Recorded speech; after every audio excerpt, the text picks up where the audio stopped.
The $5 Dream. The sun, a warm honey color, dripped through Lily's blinds, painting stripes across her face. She bolted upright, the memory of Mrs. Gable's garage sale a fizzy spark in her brain. Saturday.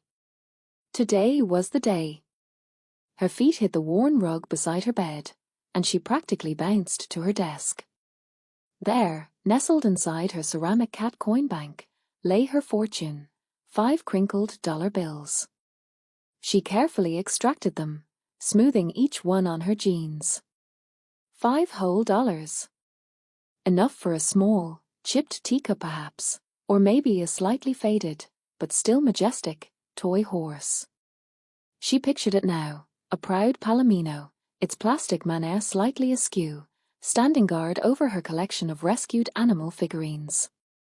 She tucked the money into the pocket of her shorts, a thrill of anticipation buzzing in her chest. The air smelled like freshly cut grass and the faint sweetness of Mrs. Gable's prize-winning roses. Skipping down the sidewalk, Lily imagined the treasures that awaited her. Would there be a book of fairy tales with gilded edges? Or maybe a forgotten musical instrument, a tiny silver flute perhaps, waiting to be brought back to life with her breath? She turned the corner and there it was, Mrs. Gable's lawn, transformed into a wonderland of discarded dreams. Tables overflowed with knickknacks, clothes billowed from makeshift racks, and a stack of dusty boxes promised untold secrets. Lily's heart hammered against her ribs. This was it. The $5 dream was about to begin. Mystery in a box.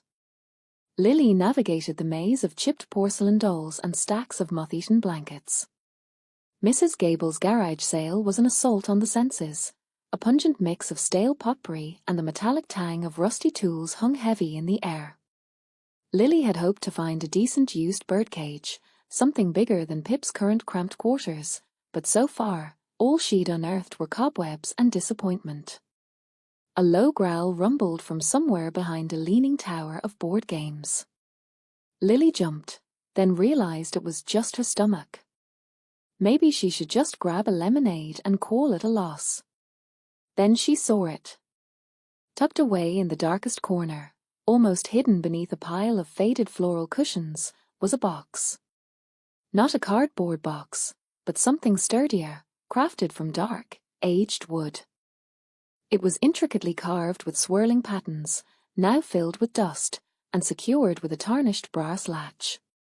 Scrolled across the top in thick, uneven marker was a single, intriguing message, a mystery box, $5. $5. That was less than the lemonade. Curiosity, a familiar and often troublesome companion, tugged at her sleeve. What could be inside? Old photographs? A collection of antique buttons? Or, more likely, a pile of broken toys and forgotten trinkets. Still, the carvings, they felt significant, somehow. Lily hesitated only for a moment. What was the harm? Reaching into her pocket, she pulled out a crumpled $5 bill. Mrs. Gable, is she called? Her voice a little louder than necessary. I think I'll take the mystery box. A frightened surprise. Lily counted out 5 crumpled dollar bills and placed them in Mrs. Gable's outstretched hand. The woman, her face crinkled with a knowing smile, barely glanced at the money before nodding towards the cardboard box sitting on the edge of the table. All yours, dear. Hope you find something interesting. Lily carefully lifted the box. It was surprisingly light, almost unsettlingly so. Back in her car, parked under the dappled shade of an oak tree, she set the box on the passenger seat.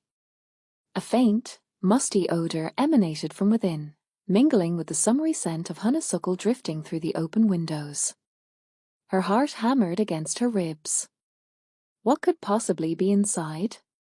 With trembling hands, she peeled back the layers of packing tape securing the flaps.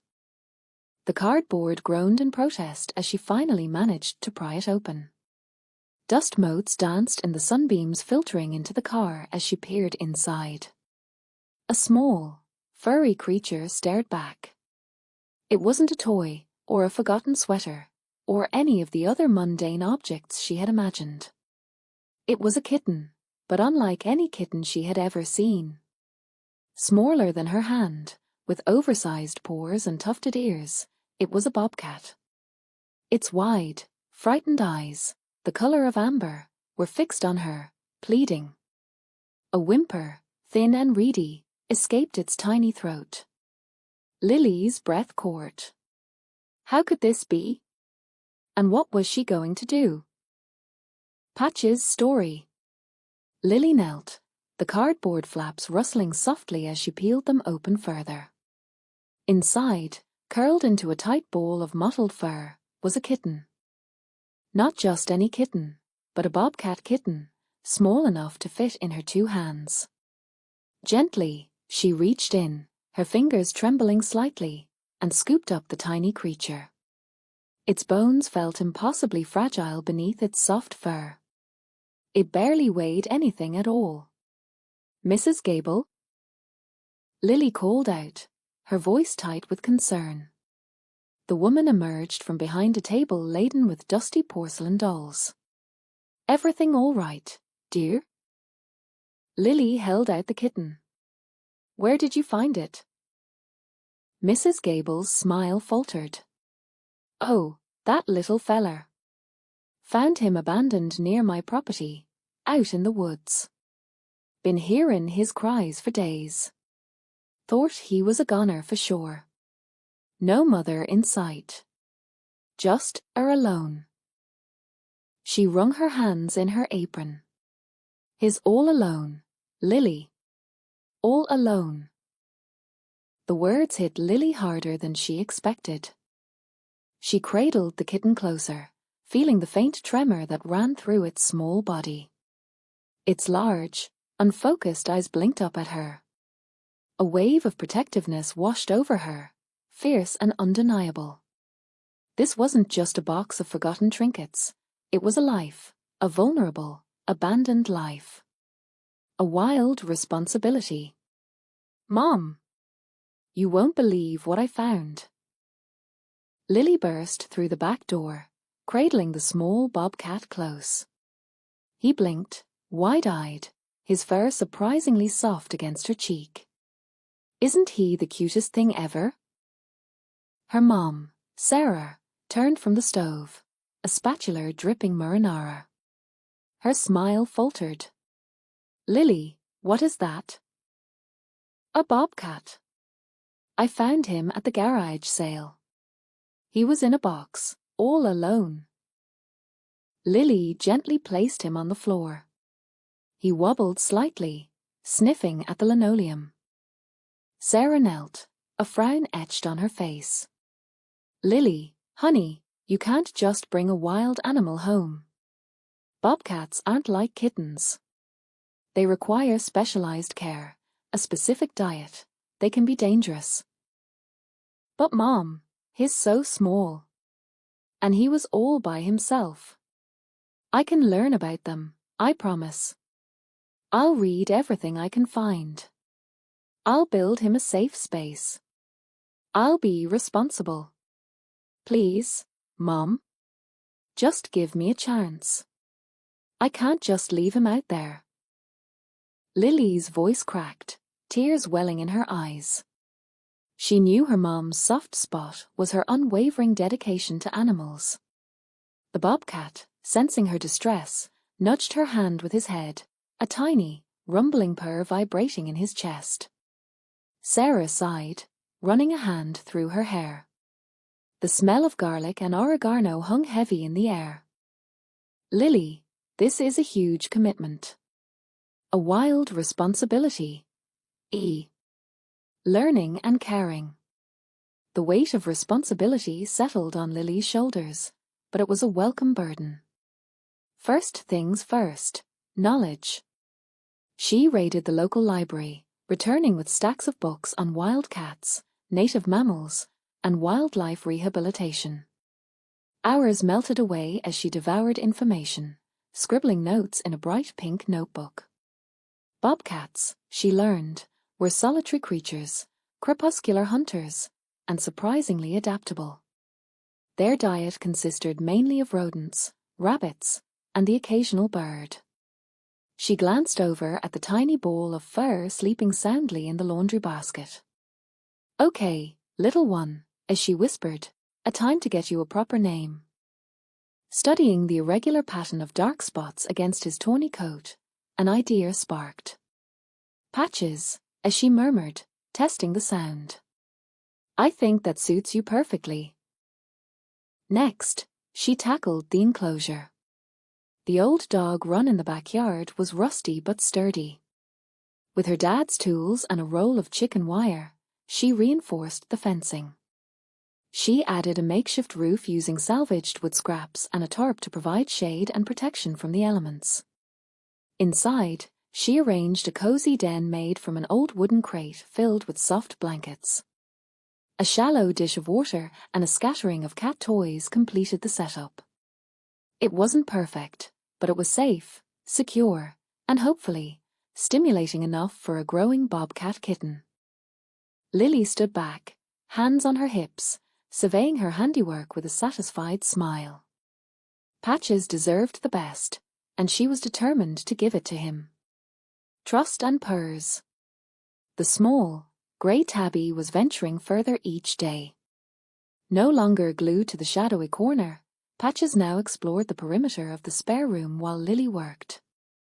The rhythmic tap of her keyboard seemed to soothe him, a metronome counting out beats of safety. One afternoon, Lily held out a sliver of tuna.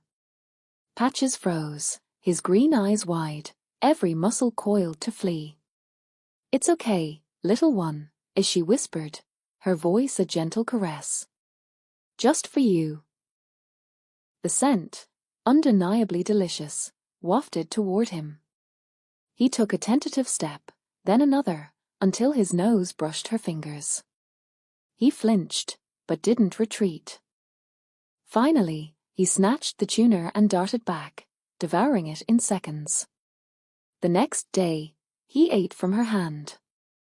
And the day after that, he allowed a hesitant stroke behind his ears. A soft rumble, barely audible, vibrated from his chest, a purr. Lily's heart swelled. She stroked him again, and the purr grew louder, a tiny motor humming with contentment. But as Patches blossomed under her care, a knot tightened in Lily's stomach. He needed space to roam, other cats to socialize with, expert care that she simply couldn't provide. Her apartment, no matter how cozy, was not a sanctuary. She knew what she had to do, and the knowledge weighed heavily on her. Finding the right place for Patches was paramount, even if it meant breaking her own heart. The sanctuary's promise. The woman from the wildlife rescue, Ms. Albright, knelt beside Patches, her touch gentle as she examined the bobcat's paw. Patches, surprisingly, remained calm, purring softly under Ms. Albright's ministrations. Lily watched, a knot tightening in her stomach. "He's young, very young," Ms. Albright said, finally looking up, her expression grave. "Too young to have been separated from his mother. He wouldn't have survived long on his own." Lily's breath hitched. "So, he can go back to the wild, right? Once he's a bit bigger?" Ms. Albright shook her head. "Not likely. He's imprinted on you, Lily. He's used to being fed, to human interaction. Releasing him now would be a death sentence. He wouldn't know how to hunt effectively, how to truly survive." The words hit Lily like a physical blow. She'd known, deep down, but hearing it aloud. What are his options, then? There's a sanctuary upstate. They specialize in rehabilitating orphaned animals, giving them the best possible environment, mimicking their natural habitat. It's not the wild, but it's a safe, enriching life. Lily's vision blurred. The sanctuary. It meant giving Patches up. Tears welled, hot and stinging. She looked at the bobcat, now batting playfully at Miss Albright's dangling stethoscope. His innocent eyes met hers. "Okay," she whispered, her voice thick with unshed tears. "Okay, the sanctuary. It's the best thing for him, isn't it? A bittersweet goodbye." Lily knelt, the gravel path biting into her knees, and extended a hand. "Hey there, Patches." He padded over, a low rumble vibrating in his chest, and butted his head against her palm. His fur was rougher now, less kitten-soft than she remembered. She wrapped her arms around him, burying her face in his neck, inhaling the wild, earthy scent that clung to him. "I'm going to miss you so much, you little terror." She released him, her throat tight. "Be good, okay? Play nice with the others." Patches, oblivious to the lump in her throat, scampered off towards a trio of bobcats basking in a patch of sunlight. He playfully swatted at one, then tumbled with another, a miniature whirlwind of fur and claws. Lily watched, a smile tugging at her lips. He looked happy. Truly happy, in a way she hadn't been able to provide, no matter how much she loved him. Later, as she observed him from a distance, stalking a dust bunny with the intensity of a seasoned hunter, she knew she'd made the right decision. He belonged here, with his own kind, learning the skills he needed to thrive. The sanctuary buzzed with life, the chirping of unseen birds, the rustling of leaves, the distant calls of other animals. It was a symphony of wildness, a world Patches was now a part of. A single tear traced a path down Lily's cheek. It was a bittersweet goodbye, a pang of loss mixed with a profound sense of accomplishment. She had rescued him, nurtured him, and now she was setting him free. This wasn't goodbye forever. She could visit anytime she liked, but this was goodbye to the life they had together. And that, she realized, was exactly as it should be.